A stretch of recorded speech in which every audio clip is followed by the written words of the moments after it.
Dada bolalariga, ikkita o'g'liga gul olib berar ekan har kuni onani kutib olish uchun.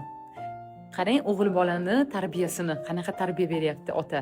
Ya'ni onangni kutib olamiz, onangni shunchaki kutib olmaysan, qo'lingda gul bilan kutib olasan. Bolalar shunga o'rgangan. Har kuni ikkita shu bola qo'liga gul bilan kelib, mana shu yerda resepsiyonda turib, onasini kutib o'tirar ekan, onasi tushishini.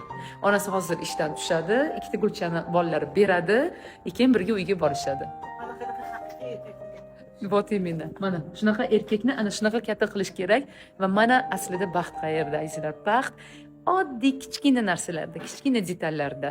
Baxt bu katta narsalar emas, detal. Ana shunaqa kichik detal insonni baxtli qiladi, insonni to'liq qiladi va eng muhimi to'g'ri farzandni to'g'ri tarbiyalash.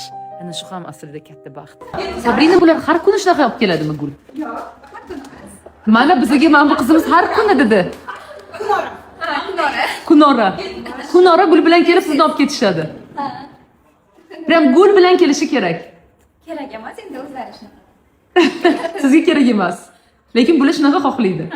Qarang qanaqa baxt. Turmush o'rtog'ingiz yelkasidan, молодец, to'g'ri tarbiya. Rahmat turmush o'rtog'imga. Sog' bo'lsinlar.